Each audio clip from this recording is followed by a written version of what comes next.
It's a cool spring evening, and you're taking a walk through your neighborhood like you've done dozens of times, even hundreds of times before. Only this time, something is different. You notice the warm glow of the city is suddenly gone, replaced by a purplish glow, almost like something out of a horror film. Where there was once a feeling of comfort, of security, there's now only an ominous feeling of dread and despair. Almost as if the world you once knew has been changed into some dystopian nightmare, ruled by Big Brother and digital scanners, now shining down upon you. And while this idea might sound strange and even a little crazy, it's one that is shared by a decent portion of the population. A population that has seen their streets, their cities, their towns turn purple almost overnight. Over the last several years, there has been an epidemic rolling throughout the United States, from small-town America to the large coastal metropolises. The way we see at night is changing, and technology is to blame. And while technology is moving at a pace now faster than at any other time in human history, in the home, those changes tend to be slower and much more subtle. We tend to move away from a lot of older technology in slow spurts, with newer generations usually the ones pushing us forward. Light is no different, as for nearly 150 years we've relied on the tried and tested incandescent bulb. Now over the years that technology has improved and expanded, with other types of filaments and gases used in order to light up the world we all share. But no matter how many things change, the constant is the light itself, the warm yellow glow that is intended to mimic natural light. So, what happens when the light changes, and not just changes in shade, but in color? What happens is that you get scenes like these all over the country. Scenes of people amused, alarmed, and concerned about the world they are accustomed to suddenly changing without warning. Streetlights across America are turning purple and leaving city streets and their neighborhoods looking more like some dystopian quarantine zone than your normal friendly and welcoming neighborhood streets. These lights have even popped up in my city, which led me to research the phenomenon, a phenomenon that led me down one of the more stranger rabbit holes that I've seen in quite some time. But just why are lights all around suddenly going from yellow to purple? Well, many have speculated a number of fairly mundane reasons for the change. Some have suggested the new LED lights being installed are turning purple in order to save on energy costs. Others say they might be there to aid police traffic cameras with catching speeders late at night. Still, others suggest that they're being put up in order to hide veins in people in order to make rampant drug use in certain high-crime areas go down. And maybe even most mundane of all, they are turning purple because several batches of bad LED bulbs that came from the production line are turning purple as a sign they're going bad. But like with any other sudden change, there will be those who make the claim that this sort of change is not only intentional, but done at the cost of citizen safety and their freedom. So, how does a series of LED bulb failures from a bad batch used by cities turn itself into a conspiracy theory in which the government is spying on you from the streetlights above? Well, we have to go back to one of those very mundane reasons of bulb error to find out. We mentioned that some people thought the bulbs themselves could be used to deter drug use. And while that may sound strange, it is something being done in many cities around the United States. You see, over the past several years, many counties and cities have begun installing blue lights into public restrooms. The reason for this is in order to reduce and deter drug use, as the blue light makes it much harder to see your own veins, thus making it more difficult to inject yourself with an illicit drug, while still allowing for decent light coverage when you're simply using the restroom. Now, the effectiveness of these bulbs is unclear, but we know they are in use, and it is ripe for conspiracies to quickly grow off of. These things also grow quickly off the back of the recent pandemic, with people looking for any reason to downplay it, and the government's overreaction to it. You can find comments all across the internet suggesting that the purple lights have been installed because of vaccinations, as they claim to have seen video evidence of people's veins glowing when standing under these purple and black lights. Others suggest there are videos showing that the lights themselves are not manufacturing defects, and instead intentionally being installed by quote-unquote elites in order to track your vaccination status by somehow making you bioluminescent when standing under them if you have in fact been vaccinated. Now, of course, none of this can be substantiated in any way, and in fact would also make for a poor detection method for anything inside the human body. But this hasn't stopped people from calling their local authorities and city personnel about these purple lights for all sorts of reasons. So, what is really going on? And when did it start? And what's being done about it?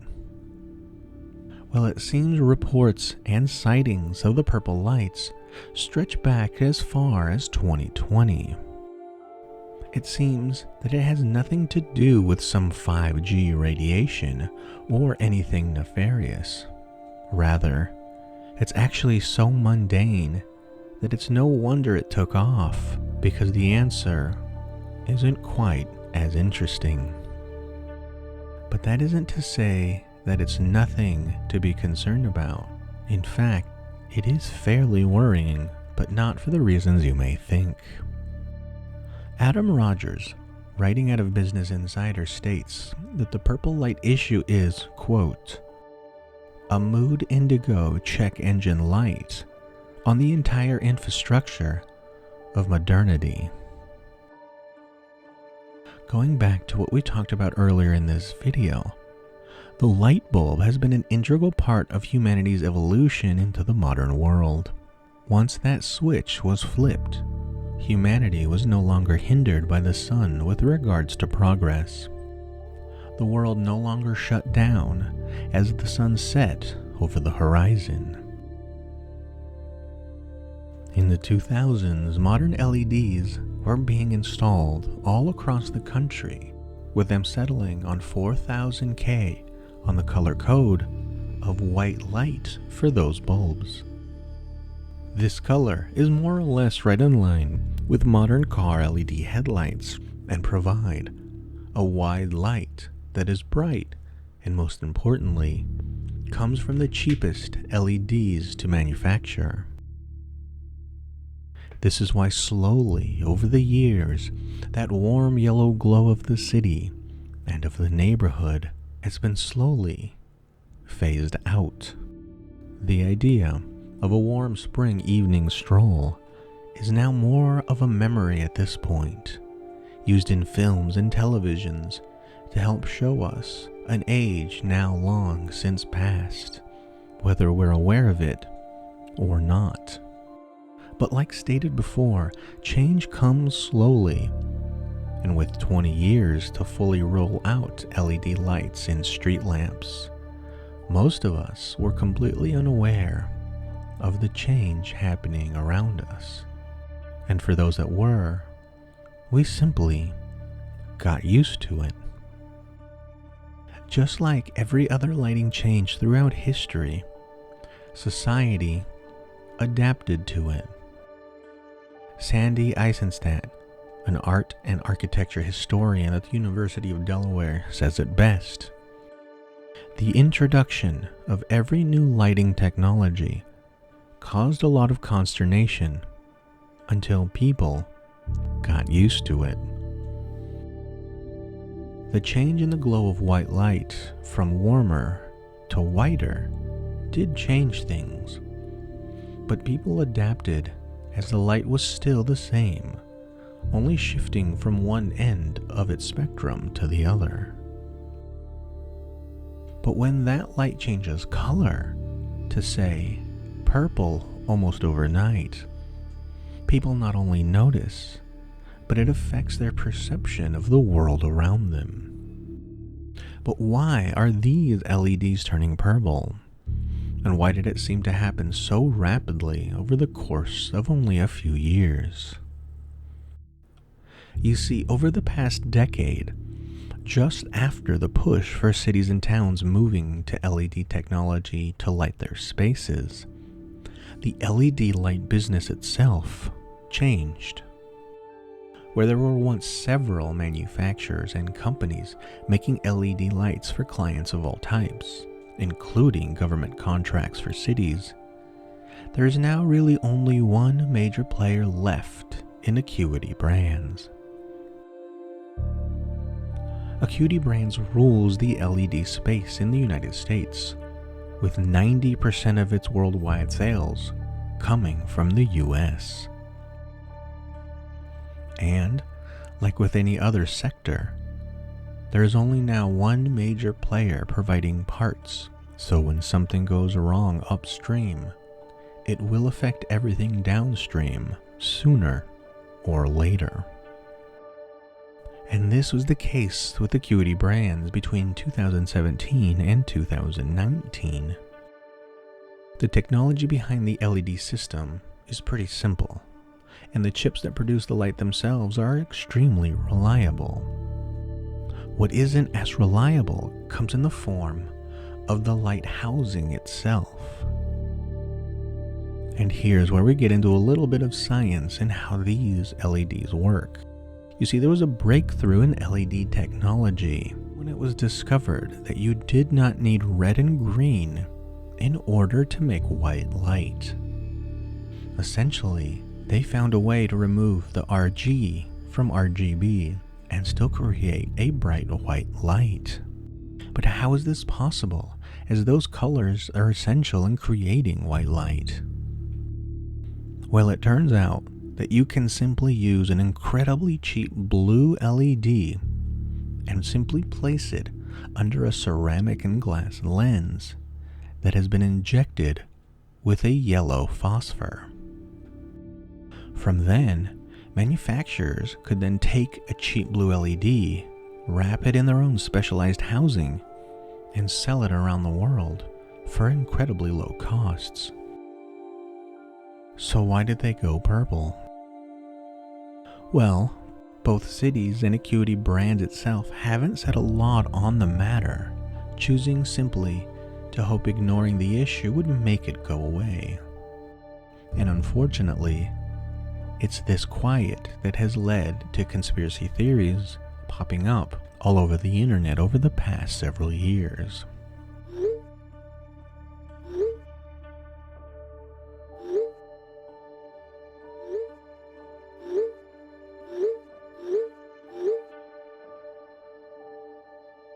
Still, reporters who dug into the issue found that most of the purple streetlights are in towns that used Acuity brand LEDs, and that the faulty LEDs themselves can be traced back to an Acuity sub-brand by the name of American Electric Lighting. Representatives from some cities affected have stated that they were told the issues of the purple lights are, quote, a result of the phosphor coating delaminating from the LEDs. That seems to be the same response from town officials and installers around the country. Quote, there's a laminate on the fixture that gives it its white color, a representative for Duke Power stated. As that laminate begins to degrade, it caused the color tint to change towards purple. So we now know why the lights are turning purple. But what is causing the housing to delaminate itself? The answer to that seems to be heat. It seems the most common issue that leads to purple lights is heat damage. That phosphor layer is incredibly sensitive to temperature change, and when the manufacturing isn't perfect or done in an environment with temperature fluctuations during the process, errors occur. And it seems that Acuity Brands was trying to do things on the cheap during those few years mentioned earlier. The poor assembly and installation led to the LEDs heating up more than the specified parameters and causing them to delaminate and turn purple. When technology brand Philips was the market leader in LED technology, these issues did not arise, as they did extensive testing on batches and had high-quality manufacturing, with their products lasting upwards of 10 years. And while this is great, Philips were also the most expensive LEDs on the market. Acuity Brands LEDs themselves are much cheaper than that of Philips, and they themselves note that they source a number of components from undisclosed vendors in Asia, most likely the source of the faulty parts. So it seems the purple light epidemic that took over the country isn't some grand conspiracy by the government to take over. Rather, a company outsourcing parts overseas and trying to save a few pennies in the process. But what do you think? Are these purple lights simply due to failing parts by a company trying to cut costs? Or are they a grand conspiracy by the government to track and spy on its citizens? Let us know in the comments below, and let us know about any other mysteries out there that you'd like us to take a look at for a future video. Until next time, stay safe and keep your eyes and ears open, as you never know when the next mystery might be right in front of you.